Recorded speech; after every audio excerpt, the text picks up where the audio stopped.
Inside the White House, we have a special guest. You know things are bad when President Biden is taking a leaf out of Donald Trump's playbook and calling into the morning news shows. But he wanted everyone to hear him loud and clear. The bottom line here is that we're not going anywhere. I am not going anywhere. I wouldn't be running if I didn't absolutely believe that I am the best candidate to beat Donald Trump in 2024. Railing against the media and even elites within his own party, Biden said he regretted his debate night performance with Trump, but that he was done defending himself. I'm not going to explain any more about what I should or shouldn't do. I am running. I am running. Mm-hmm. But for every news soundbite comes a reminder of another one that night in Atlanta. With the COVID, with dealing with everything we have to do with,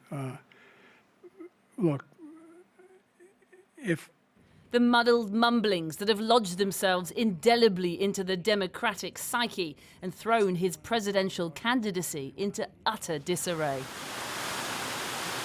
Congressional Democrats will return to the Hill here today for the first time since the long July 4th weekend.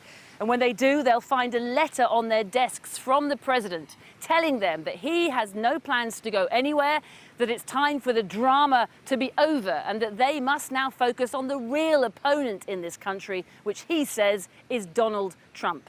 We know that 9 House Democrats have said they believe it's time for President Biden to step aside. The question now, in this most consequential week for the president, with NATO leaders coming into Washington, D.C. tomorrow, is has he done enough to keep them on side?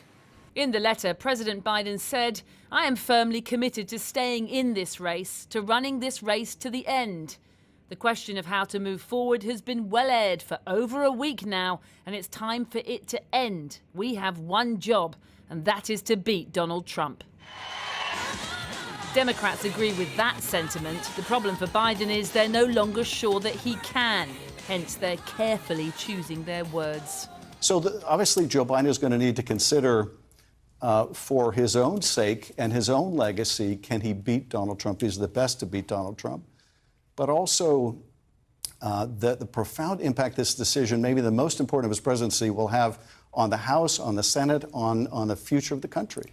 Not exactly a full-throated endorsement, but one senator did speak on Biden's behalf. A majority of Democrats are going to back him, and you're going to have random people say these kinds of things. I don't know why that's helpful or anything like that. And I'm standing with the president, and I think you're going to find that a majority of my colleagues in the Senate and our caucus are going to do that. We love our president. Perhaps looking for some comfort, Joe Biden visited a black church service in the swing state of Pennsylvania on Sunday. Renew his mind, renew his spirit, renew his body. He's the man we need in these terrible times. Biden has said only the Lord Almighty could make him stand aside. No such divine intervention so far. Instead, it seems his maker has commanded him to stay and fight.